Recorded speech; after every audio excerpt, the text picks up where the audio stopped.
Assignment 1. A Teacher I'll Never Forget by Mary Telford.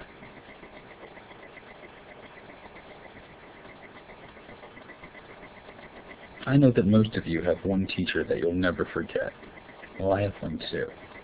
Her name sign was J like this, and she taught at the Texas Institute for the Deaf. She was very short. I was in 3rd or 4th grade, maybe 9 or 10 years old, and I could look her right in the eyes. Now that I think about it, she was actually a midget. Her hair was very long, and she wore it in braids wrapped up in a huge bun on top of her head. It added quite a lot of height to her.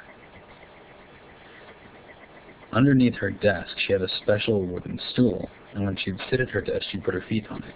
Without it, her legs would just dangle back and forth. She would also bring that stool over to the blackboard and stand on top of it, because without it, her head wouldn't see above the desk at the rest of the class.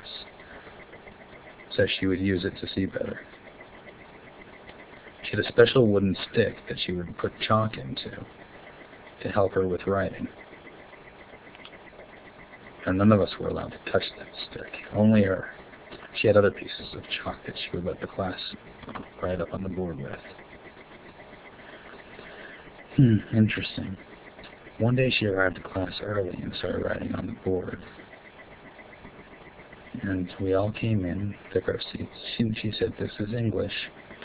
We looked up at the board, and she broke it down word by word, and she described it sign by sign to us. And we all looked at her puzzled.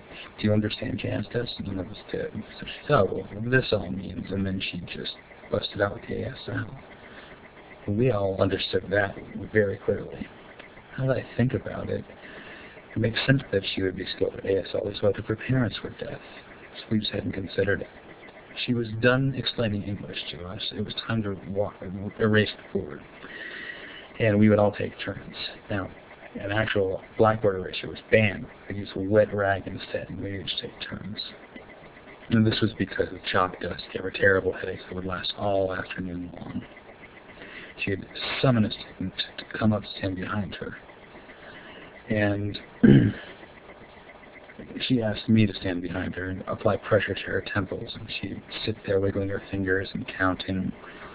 And eventually she would say, "Thank you." And I'd go back to my seat. And then she'd ask another student if she needed to. If the headache persisted, she might ask a boy to come up and push his fingers in on her temples. And she'd sit there wiggling her fingers. And that was very typical of her. One time she left the classroom, and we all started playing and horsing around. We peeked out in the hallway to see if she was coming, and when we finally saw her, "Eek, she's coming," and we all sat down in our seats, and she came in and she told us, "I knew that you all were playing around." "Why? How?" we asked her. And she said, "Because you were so noisy and loud." And well, we had never even considered that. She certainly taught us how. But she was a wonderful teacher.